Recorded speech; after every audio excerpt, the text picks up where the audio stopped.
La Société nationale d'électricité du Sénégal, Sénélec, vous offre votre revue de presse. Bonjour à toutes et tous. Le président Bassirou Diomaye Diakhar Faye est en vedette dans plusieurs journaux de ce mardi. Finances publiques, l'alerte inquiétante de Diomaye.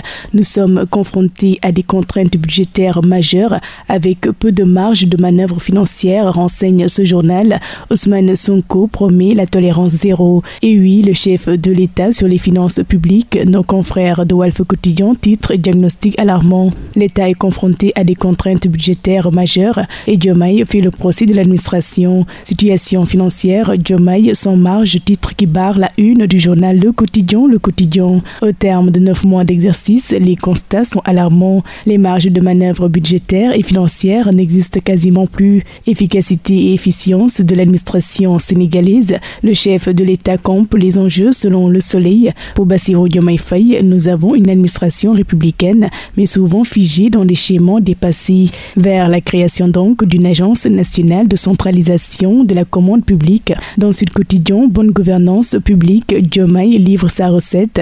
Quand la rigueur dans la gestion doit s'imposer en règle, le New Deal technologique lancé le 24 février prochain. Vers la création de l'agence de centralisation de la commande publique, administration publique, l'IGE révèle la bamboula, nous dit enquête.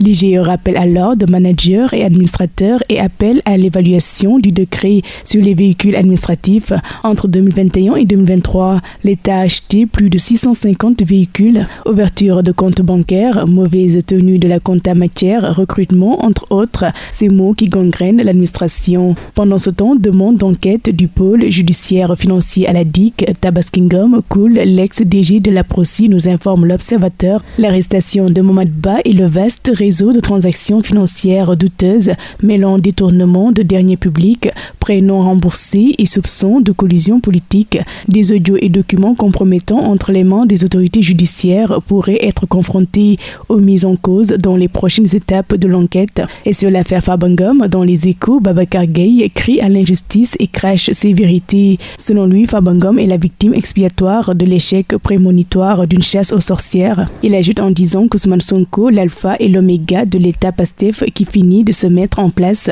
Macky Sall, quant à lui, est le principal homme visé par la machine répressive de l'État PASTEF. En sport, dans le journal Rewmi Sport Mercato, Mamadou Sarr, RC Strasbourg, va signer à Chelsea pour 15 millions d'euros. Record pour terminer sur du Pro League, Al-Khalej, Al-Nasr à 14h50. Sadio, un nouvel éclat espéré. Et c'est ce qui m'a fait à ce tour des journaux. Très bonne lecture à toutes et tous. La Société nationale d'électricité du Sénégal, Sénélec, vous a offert votre revue de presse.